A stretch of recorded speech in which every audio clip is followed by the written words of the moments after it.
Yeah. We'll go move forward with the presentation. Yeah. Okay. Move forward with the presentation. Okay. My head's all over. Okay, so I go forward? Yeah.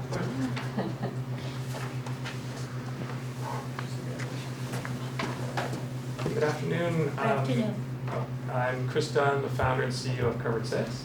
I'm Mike Grant, I'm the Chief Operations Officer of Cover 6. Okay, I'll start. Normally, we would be here telling you what we're going to do.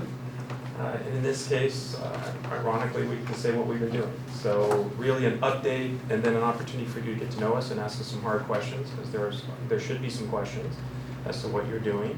So we'll start with just kind of the recap, and Mike will fill you in because he runs our operations. I've been out here, I've worked, we're monitoring a lot of this, and we're really excited about the stuff that we found that's happening and working with our technology.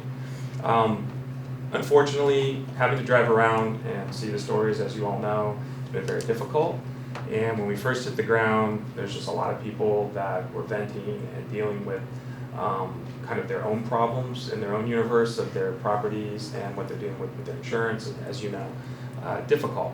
But what we had planned on, and what we do in all the operations we do like this, when we come into a city, usually it could be a university in crisis, and we're bringing 100 people in for a protest, or we're supporting law enforcement in a crime suppression aspect, or installing technology. There's three things that need to happen. And one is we need the buy-in of the leadership, which includes the council, city manager, public safety, you all. And then it's the buy-in and the direct approval by the sheriff's department and the local agencies, because that's number one. And then the third, and one of the most important, is the involvement of the public. And most people kind of overlook that when we do stuff in public safety. And in this case, in our company, we've made it a priority to kind of leverage that. See something, send something, start to engage them with their interaction. And so we did that right away, and I think just last week, one of the statistics that we have is we made 440 contacts in a week with people, just talking to them. And there's never a no. It's kind of the Four Seasons model, where if they need something, we try to make it happen. We're not really a security company in that aspect. I'm actually a college. I'm actually a technology company with patents and development. And we are also have public safety, which is right now focused on public-private partnerships, which I can expand on, that are happening all over the country. And we're in the middle of a number of them. And when I say that, it's not just to say it because it sounds cool. It's actually, there's a lot of things happening with technology and law enforcement when it comes to real-time crime. And in your case, you know, we're able to kind of use that already because we're doing it for a number of cities and bring that as a value added. It wasn't really, when people say, well, we have cameras, that's not what we're talking about. And I think if you wanted to see that in action, you need to come visit our facility. Yesterday, we had the police department there from Northern California. LA County Sheriffs were there training 2 weeks ago. We were training them with drone usage and counter drone. And we have numbers, tens of or dozens of agencies that use it on a regular basis. But you'll be able to see what we mean by technology. In this case, the technology's been working great. The public's been great. We've had nothing but support. There's a lot of requests that kind of would be considered outside our scope, but there's nothing outside our scope. If we can make it happen, if we can bring you something, bring some closure to these people. Susan said something very poignant when we first came here. She goes, we treat our vendors like team members. So if a city has a request, or a citizen has a request to the city, we try to facilitate that the best we can. And there's been requests for water and cameras and different things, extra patrol checks, and we're handling them. And so I think the interaction with the public has been extremely successful. I don't know that we've had any complaints so far. It's just a lot of gratitude. And I think on another level, they're starting to organize, and that's another thing that would be a long-term phase. Initially, when we approached this contract, it was for 2 years. So we plan on building long-term infrastructure. And in this case, we move quickly because we are a disaster response. We have those capabilities. We spun up in, literally, it was supposed to be a June 1st, and then Susan goes, we need it on a Friday. So we spun up, and that's why you see our mobile command post, and that's what we would do mobily. We've now since brought on our real-time crime center in Moore Park.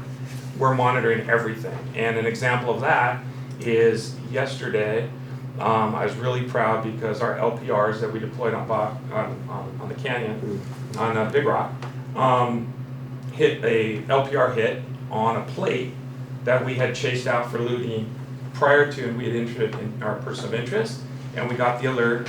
We responded, notified the sheriffs immediately. By the time we got there, they took off because they were about to do some more. They went back to the same property, and we were able to capture photos and license plates. We suspect that it's a rental vehicle because that's what these people use, but they were wearing construction outfits and road guard vests, and we have that on camera. And that's an example of real time. They made it down to PCH, took off, sheriffs were then followed up with the watch commander. But this is nothing new for us because we do this under contract in other cities. So, and we run the entire operation for the Beverly Hills Real-Time Crime Center, which is a national model. So being that we have those same people doing this, it's very simple for us. The hard part is, how does the city think about this in long term? And I'll end it with, and I'll let Mike add more about his day-to-day interactions and let you comment, is that I'm on the advisory board for LA County, the DA's office on the Olympics. And what I tell people is you shouldn't prepare for things in the near term if you're rebuilding especially, and you should probably look at what they're planning for is 17 days and hundreds of millions of dollars, and I tell them you need to plan for 17 years and invest in that infrastructure. And I think there's room for discussion, especially with this contract. It was an emergency. I know that the city was scrambling, and I think we have some ideas on how to save money, refine it, and work towards the long-term infrastructure for Malibu, because you're gonna have to, and I'm just put on my consulting hat, because I'm working with multiple cities, you're gonna have to look to the future to be smarter and better and more effective to support law enforcement. Sheriff's Department, who we already work with, is very challenged. We took over the schools, I think, 3 years ago for Las Virgenes and other school districts, all the way to Lancaster for the sheriffs. And we're now taking over drone flights in cities. Malibu's gonna have to rebuild with the understanding that they need to be supporting law enforcement with technology. And so the spend should be starting now. That's just my opinion. And other than that, I'll end it with, thank you for the opportunity to do this. We do select our clients as much as they select us. And the reason for that is we really wanna be as effective with what we do. And right now, there's a great opportunity to be here. And not only that, I think in the first council, I didn't get to speak. I didn't know we were gonna do a presentation. And there was some discussion about, are you from Malibu, or is there a local Malibu connection? Well, I went to Agoura High School, and I've spent my whole life coming to Malibu. My sister lived in Ramirez Canyon and lost her home in Woolsey, the Woolsey fire. And we have clients here. We have the Nobu Ryacon. I've had Pepperdine for 15 years. I run their public safety. And so, and my kids this Sunday are getting their confirmation at Our Lady of Malibu. So I don't know, other than living here physically, how you could be more connected to that. And I just wanted to say that we get asked all the time to go to communities and cities. And we've turned down, I think, 29 communities last year because there wasn't an opportunity to make a great impact. And there wasn't the willingness to do so. But we saw that here. And when Susan reached out and there was an RFP, the understanding of what the mission was, it was difficult. And that gets me excited because you can make the greatest strides to show other cities how to recover, how to integrate technology, and how to implement what we call the P3 partnerships, with this public-private partnerships that are unprecedented in public safety. Mike. Thank you so much for having us here. We are honored. No matter what happens, we've absolutely enjoyed mixing in with the community, talking to hundreds of residents, hearing their stories. It's affected a lot of our officers in a lot of ways. We hire for critical thinking skills and genuine empathy. So the process to hire somebody isn't just, they respond to an ad. We have a series of things that we go through to hire somebody. We use the 4 Seasons approach. That's, I retired from law enforcement about 30 years, but then I went to 4 Seasons and really had an epiphany about how do we develop people. So we brought that here to Coverage 6. So we have some really incredible people here. If you ever get a chance to talk to any of the officers, you'll really enjoy the conversation. And they really enjoy the connections they're making. But based on the information that we received from Susan, we developed a patrol plan, and we have 3 separate geographic areas that are East Malibu, Las Flores, and Big Rock. And then we have a rover and then a backup support unit, which is the sergeant. But the sergeant also acts as a patrol officer as well. So 3 dedicated units and 2 rovers essentially with the supervisor as well. Overlaid that is we have counter drone or drone detection technology. We're getting a lot of hits out here. We generally don't pay attention to the hits that we're getting along the coast, but any hit that we're getting in our patrol areas, it will tell us where the drone is, and then exactly where the pilot is, then we go out and have a consensual contact with the pilot. Hey, how's it going today? I noticed you were flying a drone. We have had real estate agents, we've had other people that have no answer to why they're flying, and generally those people will pack up their stuff and take off. We're also utilizing our own internal camera system that we developed in-house. It's totally green, has no emissions. It's set up at Big Rock, and that's the camera that Chris was referring to. And it actually runs off of a wind generator, battery backup, and solar. And so this device is incredible. It has a sentry mode. It tracks all the vehicles and people going into the area. And of course, we're monitoring it at Moore Park. We're also monitoring it here at our mobile command center. If you haven't visited us there, we'd love to have you up for a tour. And so we do our roll call. So the officers, before they start the shift, we do a full inspection, a roll call. We talk about some of the incidents that have occurred the nights prior, maybe information we got from the deputies, the sheriff's department.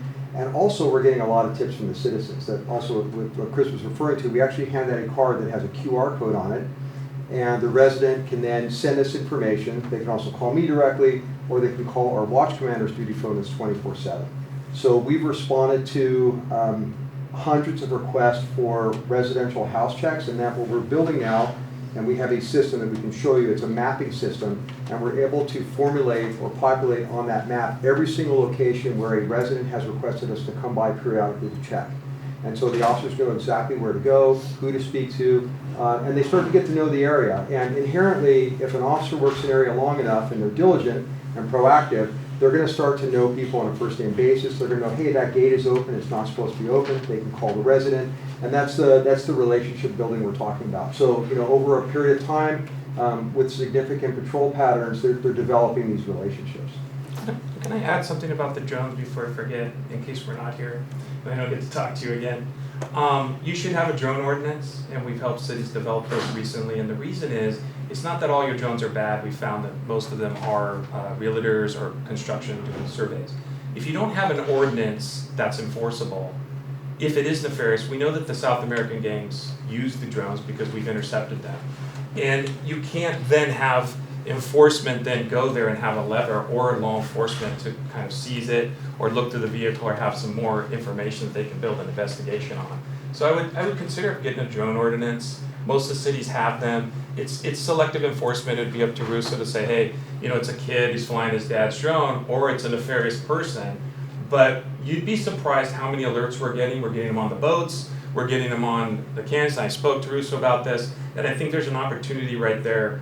We're one of very few companies, maybe 3 in the country, that have the designation with Homeland Security to do drone detection. They used our drone detection in the fire when the Super Scooper was hit by a drone.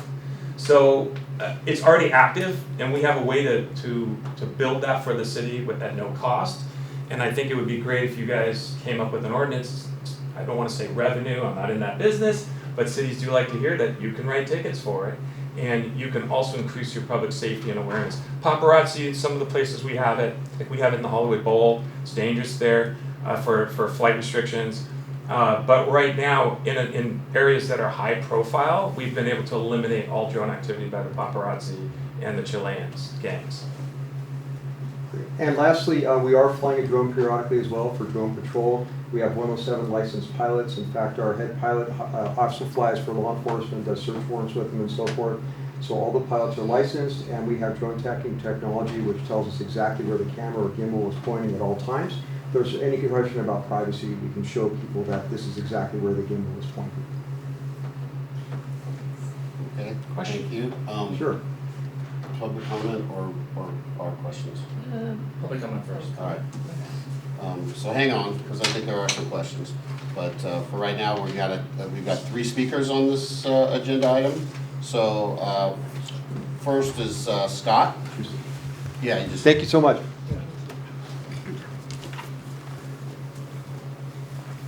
Thank you.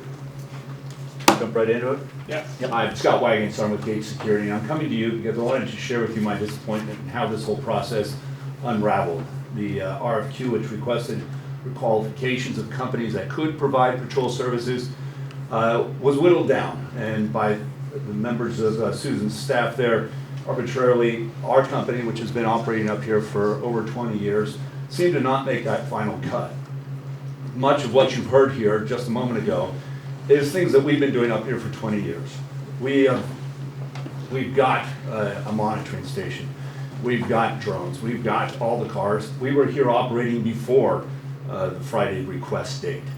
Additionally, we're a full alarm company. When you talk about security technology and the capabilities to provide cameras and alarms, we have the technicians, we have the monitoring. It's a special license, it's an additional contractor's license, and we've been doing it for homeowners up here for 20 years.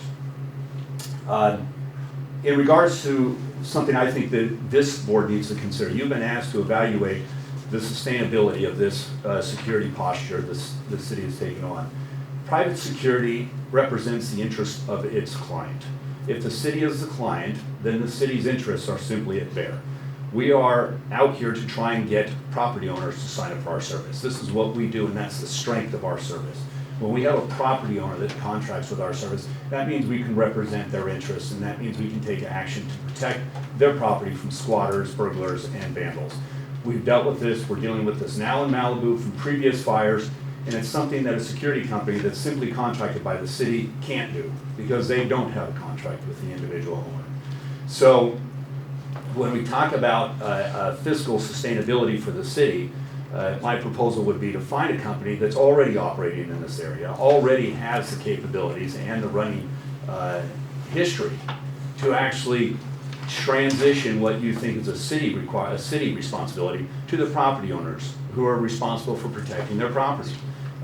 We would be able to do that if the city was to engage us for that 30-day ongoing security posture. We'd be making contact with the homeowners to transition it from a city budget to the individual homeowner's budget, because that's their property that we're protecting.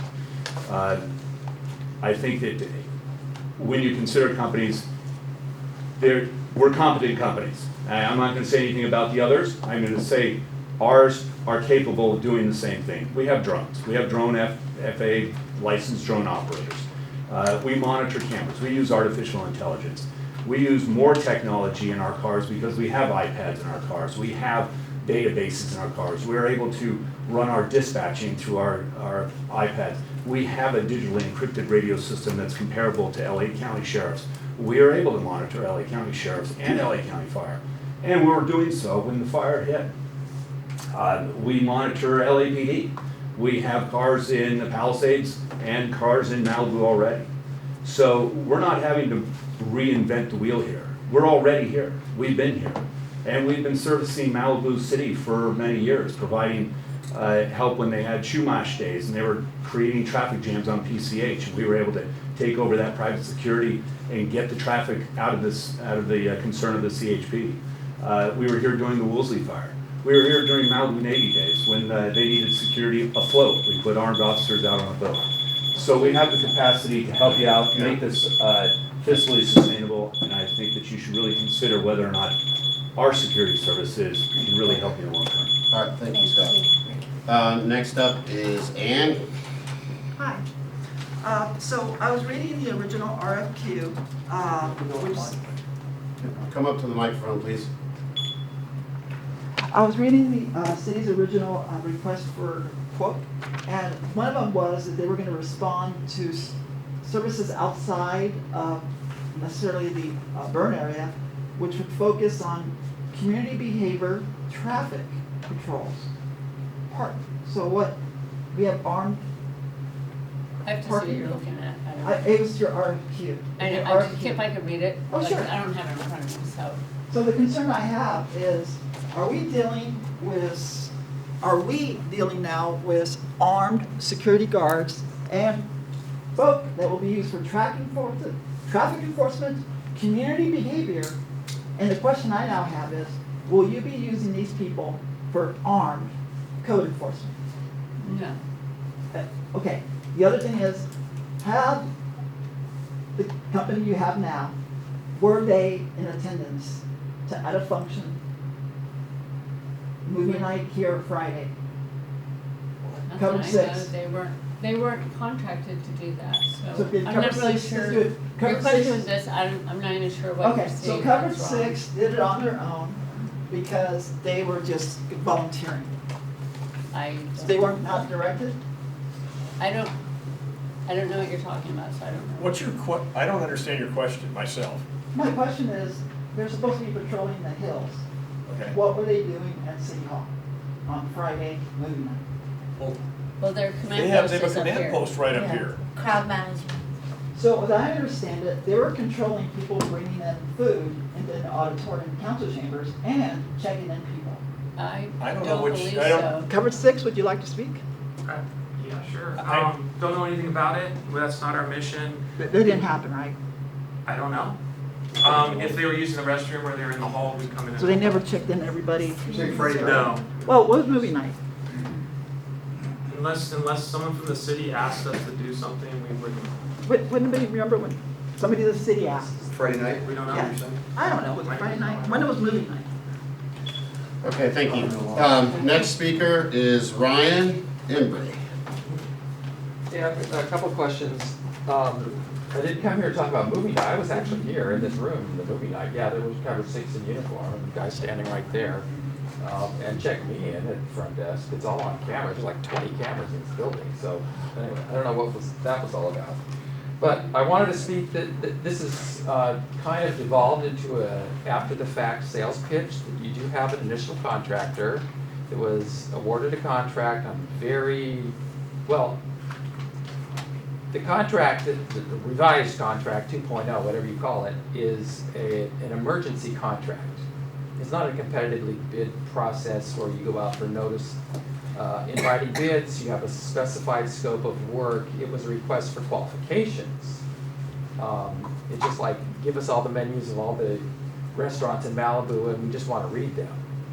And then it turned into kind of a, well, less than public and transparent process of how you pick one. Under now, the last minute was invoking the fact, oh, we're under an emergency declaration. We don't need to go through the normal competitive bidding process. That really shortchanges the residents who are picking up the tab on this thing. And your job is to also define the program and the scope. That's what the council sent this back for you to do, because you were totally bypassed this commission, which I found outrageous. But you're here now. So the scope. This is a subcontracted service. The city subcontracts for all sorts of things. And so we need to make sure that you're maximizing the most service, most efficiently, the right service, and for the right cost. I know that's not your primary position to determine, but if one contractor is going to give you 8 patrol officers for the price of another contractor's 4 or 5, that enters the realm of the scope. And the question is really, is 5 enough? And that's what you decide here today. There was some conversation about radio communications. That's a huge deal in this city. And I don't know if you can ask them on your time, but the fact that certain bidders have their own 2-way radio systems and repeaters that work out here in Malibu, and even when all the power poles burned down on PCH, or we're going through a power outage, that's a really big deal. Mark Russo knows all about it. So that's the other part. But there's a huge cost differential. And so my suggestion to you is that you recommend to the council that you have a defined scope of work and you send this out for notice inviting bids, cast it far and wide. You had 20 respondees. Those 20 need to be sent the package and kind of a do-over the right way. Thank you. All right, thank you, Ryan. If Cover Sis would like to come back up. Saturday. So back to the presentation and anything that we've heard. Do we have questions? Yes. Okay, go ahead. Hi, what was your commencement date for SCs? It was the Friday after the approval of the contract. I don't remember the It was exact. the 23rd. It was the 23rd. May? Yeah. Correct, yes. Okay, so the 30 days period still around, okay. Yeah. And so 23rd. your officers are armed with body cams? Yes. Okay, and your vehicles have the same facilities as law enforcement? You mean facilities? What do you mean? Like updates, specialized updates for their vehicles? The vehicles all have, we have data terminals inside of the vehicle where we could track each of the officers, radio communication as well. We can also get drone alerts inside the vehicles. And we also have radios that listen in on the sheriff's frequency in case there's an emergency. And what's the best way for Malibu residents to keep contact with you? Do you have apps or somewhere where people can't always get to you? Yes, we have that 24/7 line that the watch commander always has on. It's the actual cell phone. The second way is the QR code that they're able to utilize inside the phone, and then I'm on 24/7 as well. So the QR code is provided to Malibu residents through social media? We hand out, every time we have a contact, we hand out that business card. You hand it out? Correct, yes. Okay. But a lot of Malibu people don't, they usually are homebodies, a lot of Yeah, them. yeah. Okay. And so has Gates Security reached out to you for symbiotic task forces because they're still contracted with privately with Malibu residents? Have you Not had- to my knowledge, no. Okay. And what's the other one? So you guys are deputized with arrest power or? No, we can make citizens arrests. Okay. So, which we do, quite frequently in some accounts, and other accounts, fortunately not. Okay, thank you. Thanks, that's all. You got questions, Chris? Go ahead. How about you, Fred? Yeah, I got a couple different ones. From a geography that you're gonna cover, you mentioned Lost Forest and so forth, and, the fire-affected area is not only in Malibu, but outside of Malibu, but still within the 90265 zip code area, especially up Lost Forest and a lot of others. Are you covering those areas as well? Because those are routes that go in and out of Malibu quite a bit. Yeah, all the communities and sub-communities that are north of PCH within that geographic region, we're hitting all those areas. Okay, so that includes going, like Las Flores, the city of Malibu ends about where the school is, that becomes still Malibu, but it's unincorporated area, so you cover that too? Yeah, as long as there's residents there that we can contact and patrol, we are patrolling those areas. So 911 calls don't go to you, they still go back to the sheriff? Correct, yes. Okay. And we're stressing that with citizens. Obviously, if there's a life-threatening emergency, something impending that's life-threatening, they're immediately to call 911. So how do you notify the sheriff? Do you guys call 911 or do you call the sheriff directly? If we have an emergency that we're observing or was reported to us that's life-threatening, we will call 911. If it's a routine information, like for instance, we have a trespass suspect on a property, we will set up a perimeter and we'll immediately call the Sheriff's Department, Lost Hill Station. I'm just curious, what's your experience or maybe a very average response time when you make that call? How long is it typically before the sheriff shows up? It varies. It depends. If there's a unit available on PCH, it can be very quickly, within 6 to 10 minutes. If there's not a unit in the area or it's changed your watch or whatever the delay is, it could be longer. I mean, this is such a critical issue because with opening of PCH, and frankly, National Guard being gone, and the sheriff is so overtaxed as it is, a lot of people who are still living in the houses that are somewhat damaged or partially damaged are very, very concerned about it. Yeah. So, does the drone, you said you use drones, is that something you're gonna fly in a regular pattern, or how do you decide where you're sending your drones up? So right now, unlike what we do in the city of Calabasas with the drone program, is the geographical terrain for drone operations. And people say they have drones, that's not what we're talking about. It's actually the ability to interface that technology with a response from the sheriffs. The fact that we provided the training recently for OSS and GSU shows you that we're kind of leading in this space. It's not as simple as flying a drone. So in this case, it's not as effective because you're limited by battery time and flight time. And when we use thermal like at night, we're seeing residents that are supposed to be on their properties, and there's no way to deconflict that. There's so many of them. Let's say we're looking for Chileans, burglars coming in a golf course, we can see them because no one's on the golf course at night. In this case, it's responsive. So if we get what we had a couple days ago, where there are actual looters on the property, the drone can be launched to get an overhead and hopefully get them come in a way so that we can help get that information to the watch commander.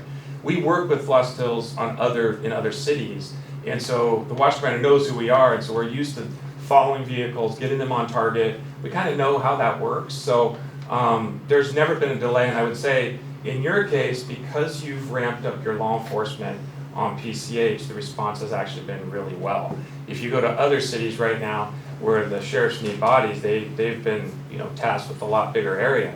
But right now, I think you've done a great job at saturating with law enforcement, focusing our efforts to the canyons and their efforts to PCH. Because in the end, all the bad guys come down to PCH. So because the canyons are kind of geographical choke points, they can work as a disadvantage and an advantage in the fact that they're going to run into a sheriff if they commit a crime, and we're able to get them a description and get them onto that. One last question for the sheriff. Can I ask a question for the sheriff related to it, or just how do you guys feel? Yeah, I suppose it's fine, yeah. I mean, he hasn't given his report yet. Yeah, but is this something you see as an enhancement or as a benefit that you, the sheriff? I mean, having more eyes and ears out there is definitely better than not having enough, so, but I'm gonna limit my comments to that. Okay, all right, we can answer. All right, thank you, sir. Okay. How many cities contiguous to our area do you handle, besides Calabasas, Thousand Oaks also? Yes, well, it's Calabasas, we handle City of Hidden Hills, City of Beverly Hills, and then we have a number of private cities as well, or communities, so we have North Beverly Park, South Beverly Park, Bella Vista, and then we also do some consulting for other cities as well. Those are HOAs? Those are HOAs, yeah. Okay, kind of to follow up on something that Brent asked, I'm not really clear.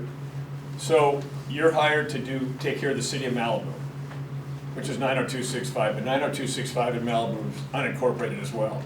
So I think what Brent was asking was, once you get past the city line, is there a platform for getting past the city line? Like if something's going on up Los Flores and they call you, but it's out of the city. I'm sure you'd call it into the sheriff's department, but as far as your drones or whatever? We've been assigned specifically to, and we have them if you want to see a map, the canyon areas, the burn affected areas. Obviously, I always say this to the LAPD, their bad guys are your bad guys, and so you want to track as best you can, but that's not our mission. And we're not freestyling, we work directly with what we're told to do by the city and the sheriff's department. The sheriff's so city limits? Yeah, we're not really going to go out unless if there's something that we can help with, we can adjust pretty quickly, but in the end, we are focused on the 4 canyons, the burn areas, and we have saturated those areas and we have some great results there. And again, I've been through a number of these things where we come in on an emergency, we were referred as a mutual aid for the Cal OES at one point to the universities. Every mission changes. So I think having these discussions initially about the scope and where this is going to look like in a year from now, we're very flexible to what happens. Well, in the end though, we want to make sure that you're happy, we're getting the service that you're paying for, because it's a paid service, but also be able to know that our reputation, and Mike didn't mention, other cities use our technology. City of Burbank has our camera systems. Other cities we fly drones for and we train. I don't even know if there's so many to the list. We're talking to 8 cities about staffing. In Beverly Hills, we have police radios. We go to calls that we could dispo prior to law enforcement. And it's not to subvert or replace. We are in full synergy with the police department because we work for them. And what's happened is it's extremely successful. Crime dropped 90% when we first landed with this project. Now remember, public-private partnerships are new. This isn't something that's like, oh, we're going to promote this. In fact, I tell cities not to do it unless you have the right interface, training, and facility. And I can leave you with this. This seems like it's a contentious issue in this city, and it's a big decision. Don't trust us. Come look at it. Come to the facility, and then make your decision, because we know that with all the tours we give for city council these days, and chiefs and law enforcement, even LA sheriffs are trained there. So yeah, it's Lost Hills. I got a plaque from them on my wall. If you come see our investment, you realize that billable, that hourly, is way worth than what's actually being built, because we are trying to pioneer these operations. And this is a canvas. This is an amazing mission, and it's helping us. It's self-serving in the fact that we get to dev software. People say they have technology. I have coders stacking technology for law enforcement that law enforcement's using. We're competing with Motorola. So when I say technology, I'm not just saying arbitrarily that we fly drones. You have to come see it, You're smart, you'll understand, and then you'll go, holy crap, this is something that we never thought would be even possible, and it's exciting at the same time. We're happy to have this mission. So they've been working now since May, what? 23rd. So about 2 weeks, almost 2 weeks. Am I right? Yeah. You had the one story about Big Rock. Do we have any others that we can throw out there? Maybe you could share with us? We didn't know the format of this, but we do film a lot of stuff, and we have body cam footage. And one, I have some concern. There was one particular incident recently where our officer saw a suspicious vehicle at 4 in the morning. He had already patrolled there a bunch of times and knew it was out of place. Got out and started to check the wood line. Sees an individual going through a property, and clearly these aren't workers. It's 4 in the morning. We know what to look for. He starts talking the person out. We notify the sheriffs. They're simultaneously happening, but 2 other individuals were hiding in the bushes. And unbeknownst to this officer, he used good tactics. He backed away. Here comes the second guy, and then we didn't even know about the third guy. But we have that all on body cam. We did a media debrief that we do for our cities, and all this is available to you. I'm not sure that we sent the video to Susan at the final project, but you need to see that stuff so that you can make good informed decisions about what we're dealing with. I was going to have the discussion that maybe at some point we could have a 2-man for specific areas like that, because the danger, look, the sheriffs are the heavy lift. We're not going to take action without them.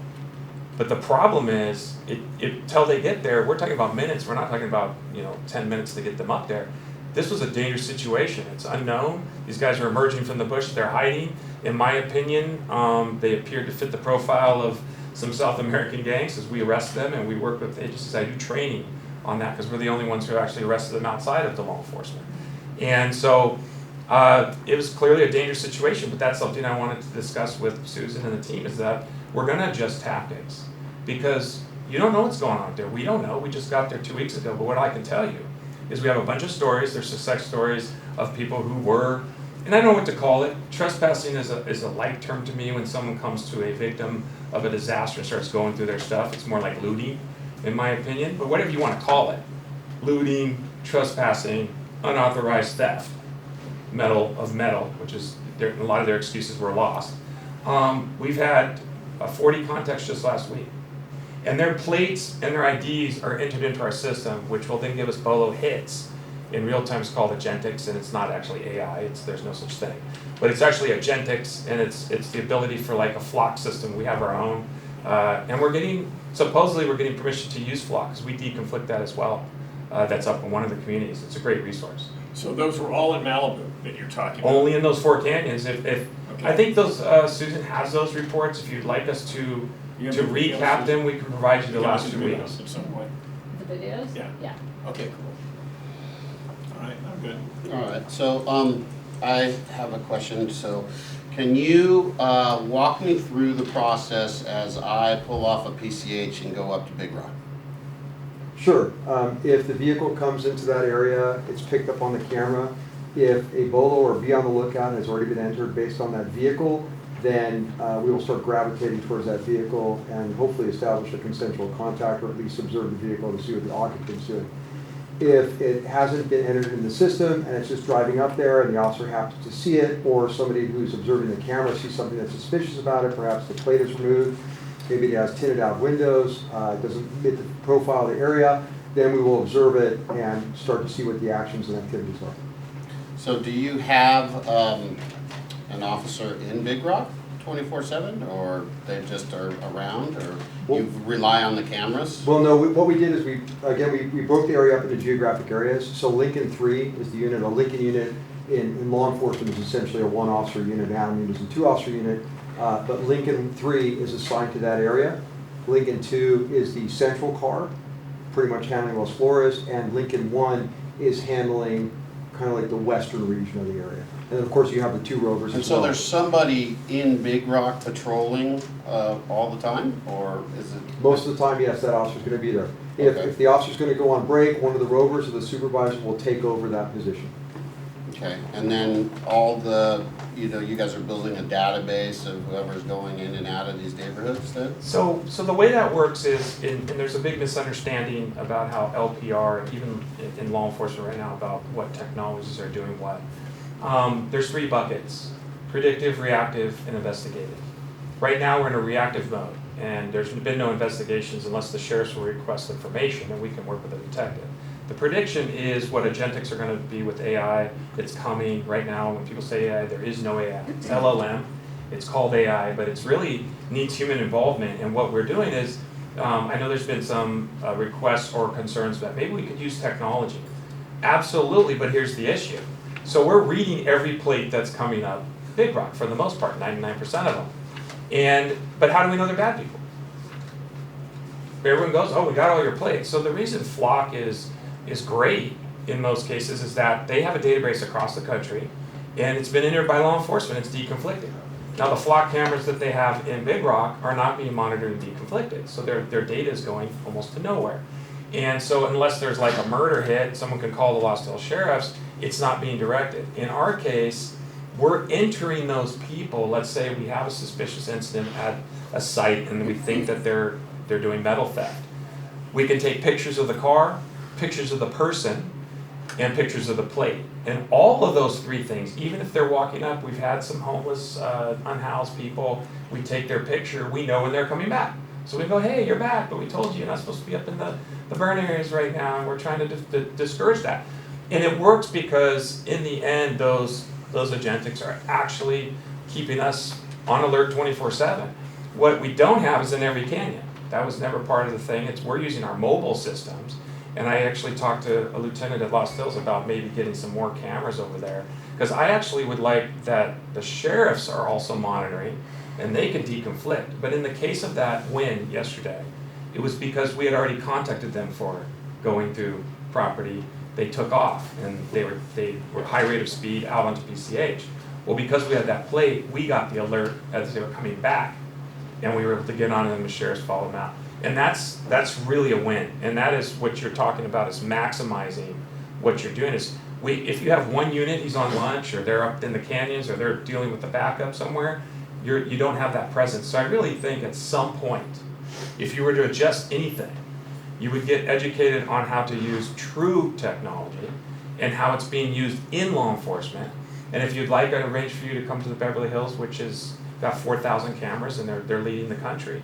And we run the entire project, and you would be able to see that maybe some of this could be reinvested instead of having as many patrols. And I already have some ideas. I just don't have that forum yet or that relationship. But I think I had told Susan, she was very professional during the RFP, and I said at some point you should leverage our expertise in how you're actually spending the money instead of just putting armed guards out, which what I call driving for dollars.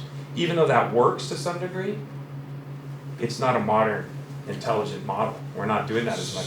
So these are your company's license plate readers? Yes. Okay. Our own tech.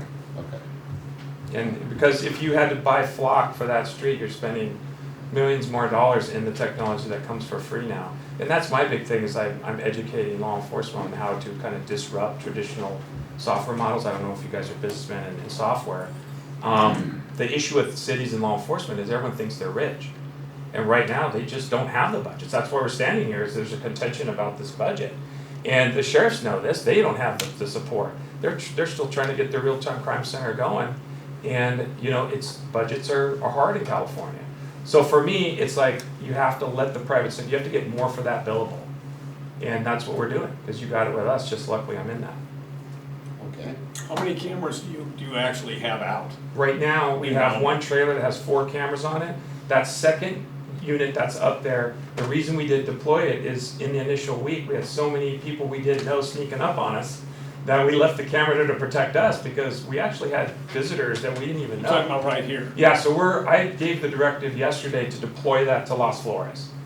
But ideally, and those cameras aren't cheap, and you're not paying for them. We just want to win.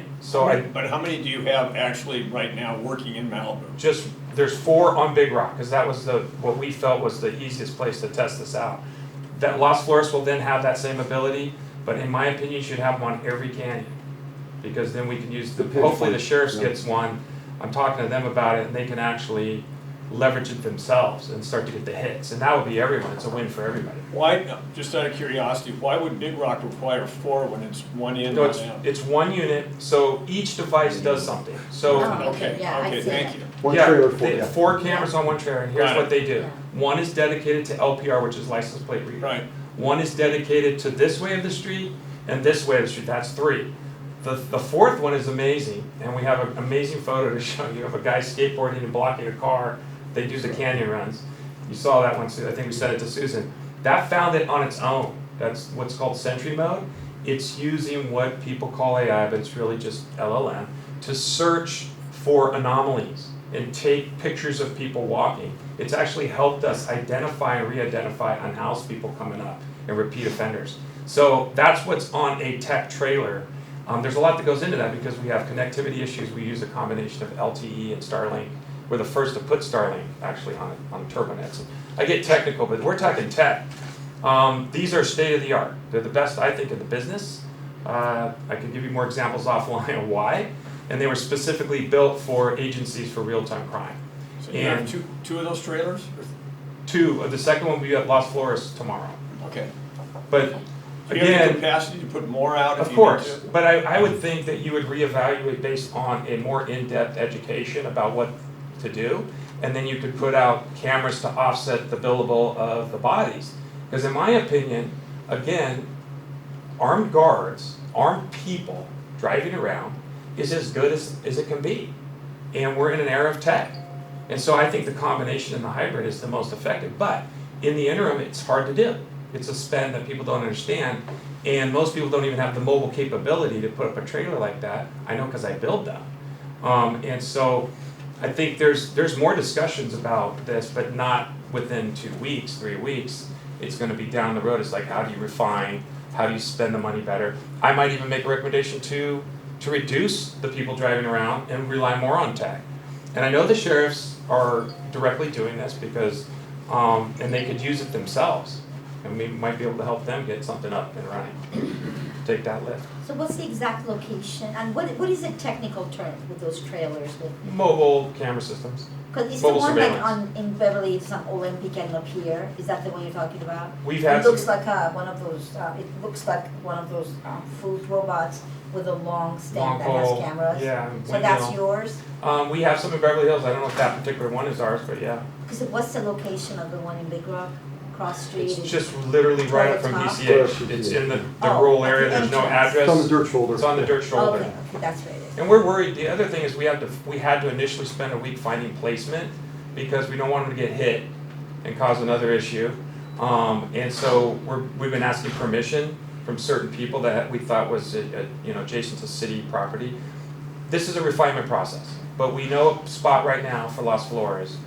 We're gonna get that tech up, and then that will cover Las Flores. And I think there's room for a few more. I have some more questions. It's okay. Great, how many vehicles do you have designated for Malibu on weekends and on weekdays? So right now, there's 6 vehicles here, including the van. 4 on patrol, 1 supervisor. I'm actually going to bring a truck out because we have a lot of requests to help move stuff and we need cones and traffic stuff in case there is an accident. We have had traffic issues with construction and it'd be nice to throw down a few cones. So I think right now it's 6, but that So could it would be change. weekend, oh, I'm sorry, weekends and weekdays, six cars? 24/7. Okay, and then, sorry, it's my service dog. Okay, and then, what kind of trucks are you talking about? So our patrol vehicles are Ford Explorers, it's the same that the city Okay. buys.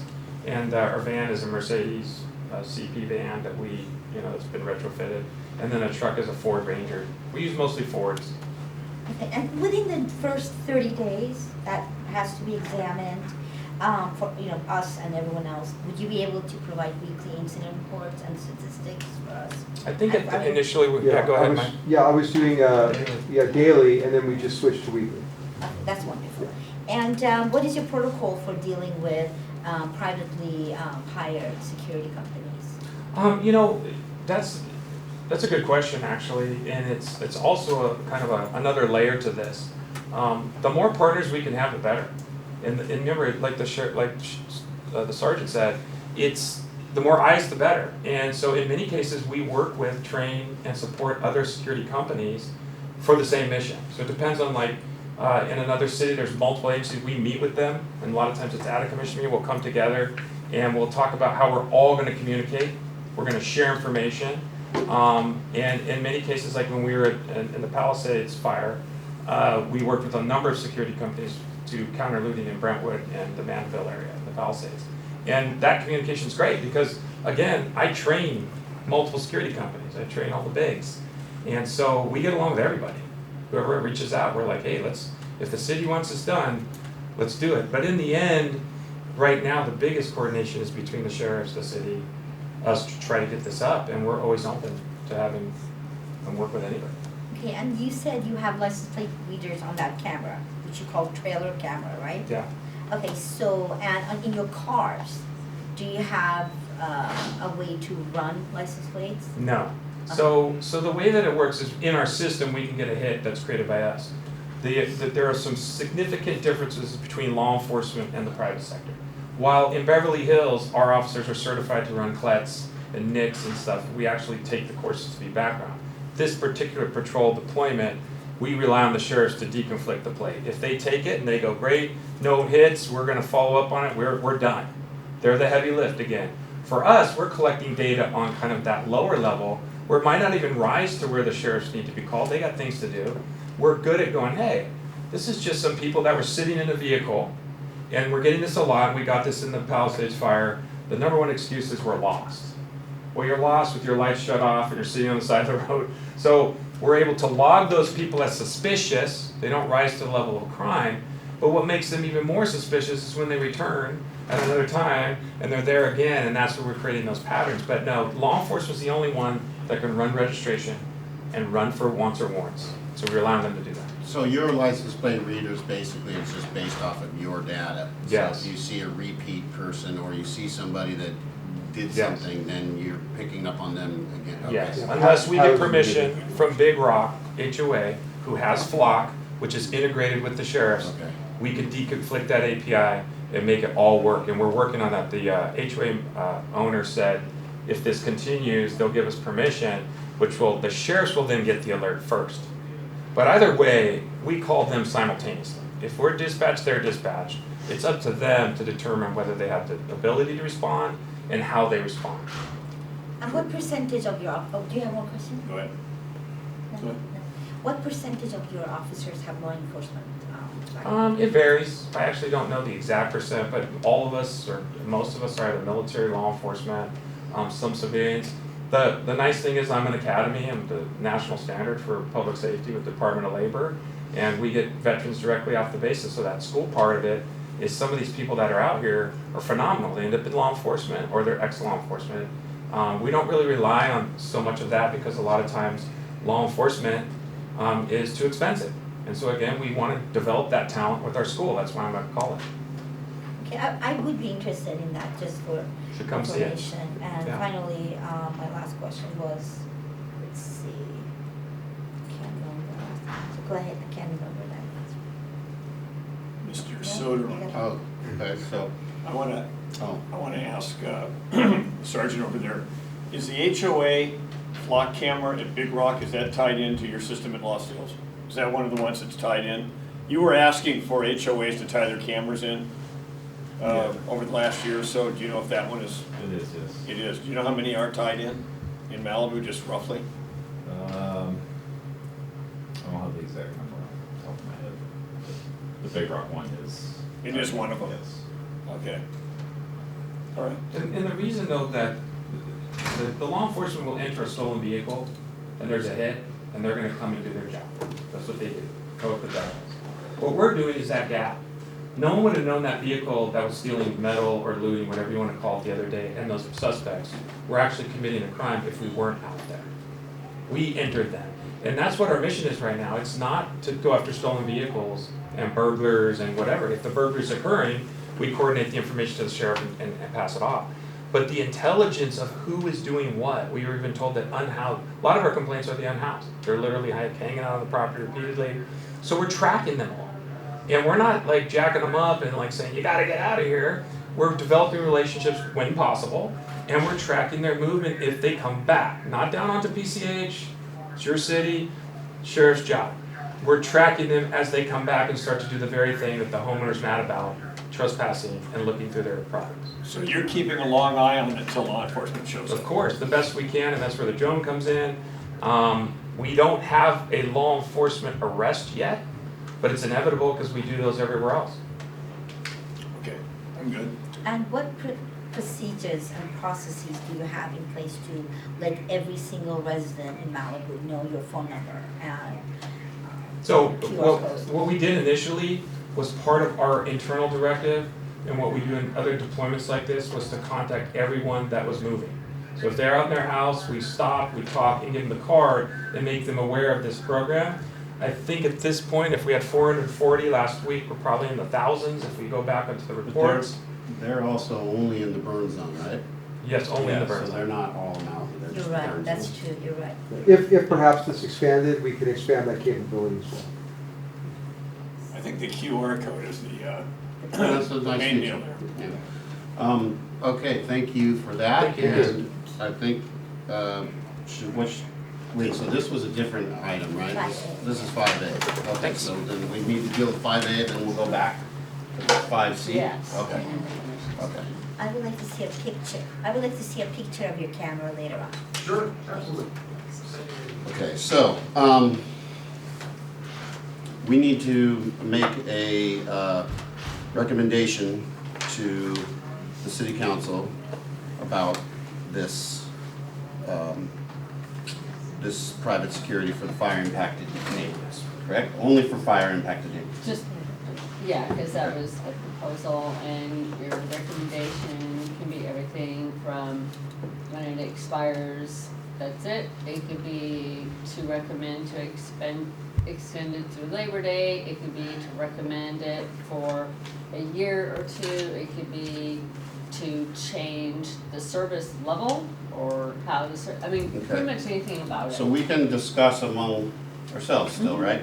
Right. So, I'm wondering how long it will be until every property within this defined geographic area has been cleaned up, has had the debris removal, right? Because that's, at some point, people have to realize that, you know, we're not gonna be able to just always be there for them. Yeah, at some point it's over. Now, I get that if you haven't touched the debris yet, could be asbestos, could be other stuff there that's problematic, so, I mean, I'm inclined to say that they should at least be around until that occurs. Now, I don't know how budgetary that works for them, but they'll have to decide that. Is there any projection from National Guard? Well, National Guard's gone, so, you mean Army Corps? No, I'm Corps.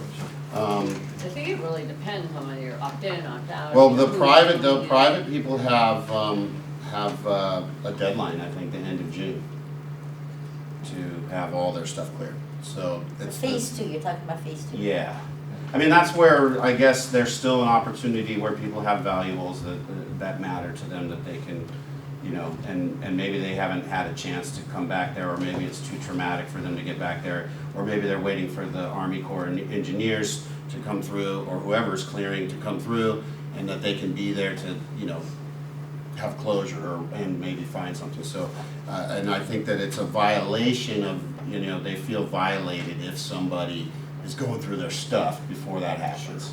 After that, you're talking about just pretty much, I would say, trespassing and liability issues and maybe squatting issues. And I don't know how much security we need for all that, but I would say that as long as there's properties that are not cleared and still have people's personal items there, that maybe this should continue. I think that would be my recommendation. I don't know if anyone supports that or not. Well, so right now the recommended action is for us to see, right now the contract is for 30 days, correct? Mhm. Whether we expand it beyond 30 days. Is it possible to expand it additionally 30 days so that we will not be locked into something long-term, and then we'll watch them like a hawk and see their efficiency? And is that possible to do that, or? Well, I think anything's possible. It's only a recommendation. Yes. The city council has the final say. Yes. I have a I have something to add in there. Do we have any idea how many people have moved back into their homes that weren't destroyed? Do we have any, I mean, Chris, can you speak to that at all?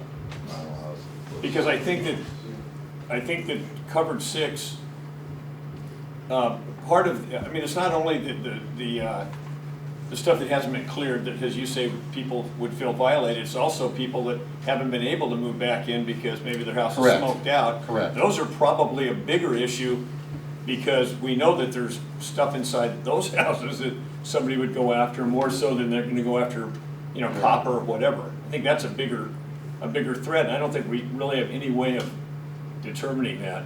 No, I right, can the other offer thing some we get- expertise in this area, since we have had arrests for just that, squatters, trespassers, and people stealing copper. But I think what I'm asking is, do we have any idea how many homes are still unoccupied? So- And I don't think there's any way to determine that, but I think as time goes on, if, say, we extend this thing in 30-day increments, as time goes on, we'll be able to get a better handle on how many people have moved back in. There's a lot of people that have not moved back in. Correct, and then there are some people, the people that I hear from a lot are people who have moved back in but feel particularly vulnerable because their neighbors are nowhere around, they're all by Yeah. themselves at the end of the street, elderly, those are the calls I get. Right, but I don't know what the, I mean, to a certain extent, as long as it's an emergency situation and declaration and whatnot, yeah, but I don't know going forward how much the city has to provide responsibility to one single property. That should be, they need to figure out if they need to get their own security. And I would think that would be a little bit different.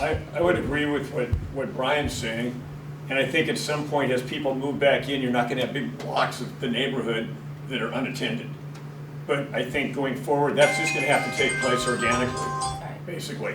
So, if, Chris, can I ask you, do you have any idea when the funding, the additional funding, federal funding or FEMA funding for the sheriff's department and extra patrols runs out? So I asked earlier today, and there's no definitive end date. Okay. So the patrols are still ongoing. Okay. I can't give you a hard date. Then once that funding maybe does expire, then we go to the state, the county, whatever, to try to keep it going. I mean, I would be inclined to make a recommendation that would involve keeping this up at least through summer, through 3 months, and reevaluating it after 2 months, but keeping it in for 3 months, something like that. The neighborhoods will start to repopulate, stuff will get cleared off, and people are in the process of hopefully taking care of their own responsibilities. And gentlemen realize that the value of private security is working as an agent of the property owner. As we start to put up signs for all of our Yeah. clients in the I'm area. sorry, I don't mean to be rude, but you're out of order. Yeah, So suggest- If you'd like some You're not expertise on the allowed to value of just security, I speak. can offer it to you in a more neutral way. We're aware that there are other security firms out there that are in the neighborhoods, Oh, we're absolutely aware of And it this. wouldn't be that, it's just the power of private security and what Can- their authority is. Can you speak to just one thing about the process of hiring these guys? It was done because it was, as I understand, the city had no idea that the highway was gonna be opened, and all of a sudden, they're like, yeah, it's gonna be opened in 3 days. And so they didn't have a chance to really prepare, and so emergency-wise, the city council elected, maybe not 3 really. days, There was but. not actually a lot more thought. And granted, I wasn't involved until towards the end, but I'm aware of what was happening. So there was discussions pretty early on the idea of being private security, especially when National Guard was gonna pull out. Because if you recall, originally they were supposed to pull out March 31st. I think that's probably when So was- discussions started. I guess But what it- what I'm really asking is like, was the process done properly Oh, and yeah. the transparency No, and all that? No, we did an RFQ and we were completely within our proper procurement to do an RFQ or RFP. It doesn't matter which one you do, they're both proper for doing procurement. The reason we did RFQ is that the council wasn't sure yet, like what level of service they wanted yet, because they didn't know how much it was gonna cost. Okay. So that's why we thought, well, let's find out who's out there, who's the most qualified, what are the rates, et cetera. So they developed an RFQ, and then that's when it was Okay. handed to me. And so cover 6 scored the highest in terms of qualifications, what they were bringing to the table. So we made the recommendation. Then in talking with Sergeant Soderlin in terms of deployment, he made the recommendation of having, you know, at least minimum for patrol 24/7. So that was the recommendation we made to the council. And that's how it happened. Everything was on the up and up, transparency, everything's. All right. Okay, so, Chris, was that a motion, or are you just throwing it out there? Well, I'm kind of throwing it out there, but I'd like to create a motion out of it. We can all kind of, I have a recommendation. this is, okay. So my recommendation is to be fiscally conservative and to extend the contract every 30 days when we watch them like a hawk and see their performance and whether Malibu residents have positive feedback. But it's up to you guys, but that's my recommendation. It's up to all three of us, actually, Okay. so it's not just us. So just to be very conservative about giving them long-term until we have history with them. So 30 days, and then after that, another 30 days. Cost. I think it makes sense to look at that 30 days, I think what you're saying. The type and the nature of the exposure is going to change over time. That's right. Because as we go from this initial part where people can make money by grabbing copper out of the house, once you start the construction, no, it's stealing the new appliances out of the house. Or, you know, as the exposures change. I would also say there's a lot of homeowners that can't possibly afford private security. It's way beyond their means to do that. So they look back to the city and to law enforcement to say, hey, what can you do to help me? And I do know, like, I'm one of those that hasn't been able to move back in yet. And there's a lot of people like that are in the area that are absolutely terrified. And that's not going to change real soon. So I think if you do it on an incremental basis, which is what you're suggesting, it gives you, give yourself the most flexibility you can. Why not? Doesn't matter. And then also when you say watch it like a hawk, I think it's really important to get the data from the sheriff's department over time as to number of crimes, type of crimes, you know, what's going on, see what the trend is in that through the sheriff's side, because maybe with some luck, it doesn't get real bad. But so their data is going to be very valuable. Right, absolutely. How about, I got a question for cover 6. Your data that you have, is that shared with the city? Yes. Okay, thank you. And the sheriff's. Okay. I got a question of Susan, actually. So if we went to the every 30 day, where we look at what they've done and what kind of, you know, what's going on out there, does that create any kind of like logistical problem? Do we have to keep voting on it every 30 days here at Public Safety and then recommending it back? Or do we make a recommendation that the city council reevaluates it every 30 days? It creates that issue, and it also creates issues with whatever vendor we use, because there's no certainty in terms of staffing, et cetera. So going 30 days by 30 days by 30 days is difficult from a contracting point of view. It can be done, but it does create challenges. Yeah, I mean, I'm a little more inclined to go his route, which says a little longer, extend the contract, but maybe have something at 45 or 60 days. Like he was basically saying 90 days, right? So something that's like 45 days or 60 day reevaluate what's going on, so that we're not coming down to a deadline of the contract ending and nobody's got an opinion of whether we should go further. So give them a couple more months to establish exactly what they're doing and if it's working. But and then you can decide 60 days if you're going to renew in 30 or not. See what I'm saying? Yes. I would be inclined to go, because it kind of combines Yes. everything that we're saying up 30 here. days, we extended 30 days. No, we extended 60. No, I would say extend it. 60. I'm sorry, that's what I meant, Yeah. 60, sorry, that's what I meant. And I think that my premise in this was mainly looking at summer, looking at getting this thing up through Labor Day or whatever. Not that thieves, go by season, so to speak, correct? There is no season.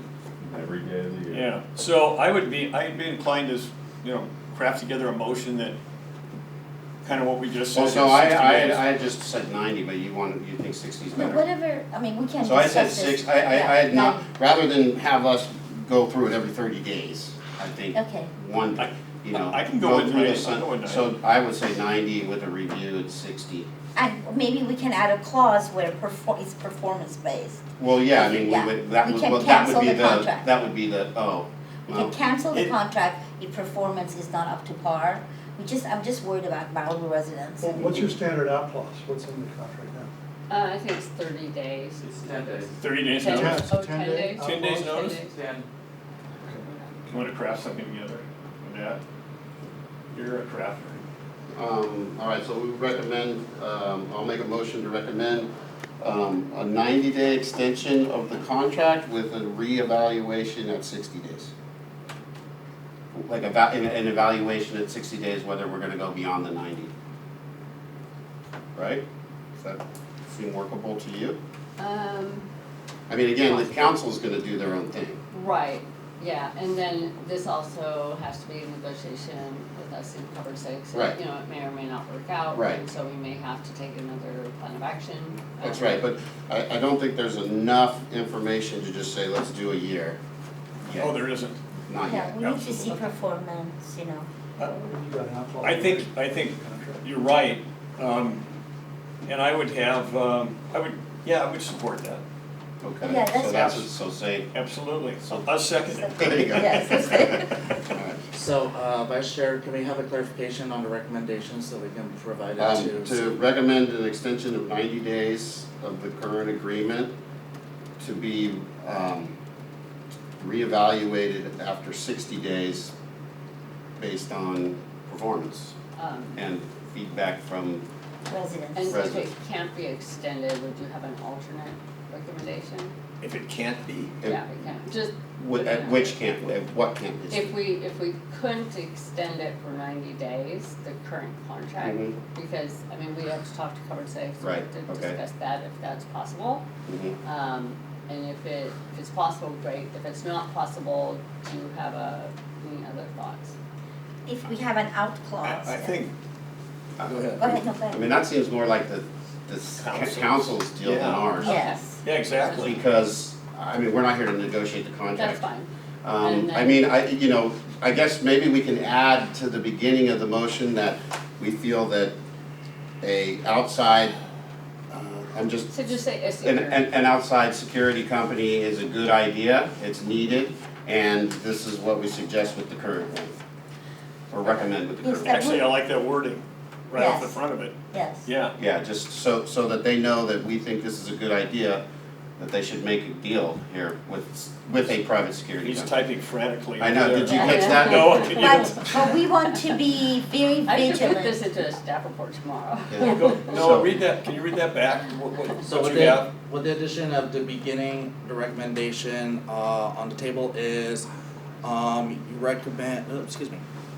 So you feel the outside security company is needed and you want to recommend the extension of the current agreement by 90 days with the reevaluation being at 60 days based on performance and feedback from residents. Yeah. It's pretty clear. That's great. That's fine. Do I have a That's- motion to approve this recommendation for council? Take it. Yes. Second.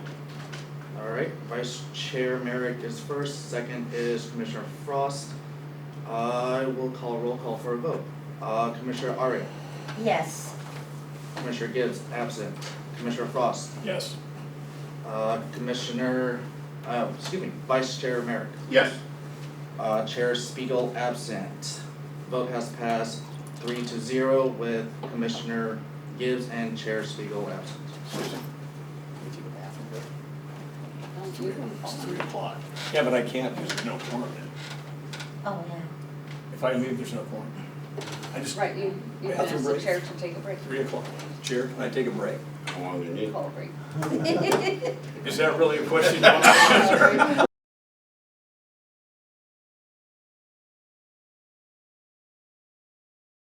The city's currently funding the beach patrol program, which is, I don't know how much it is, it's $700,000 a year or something.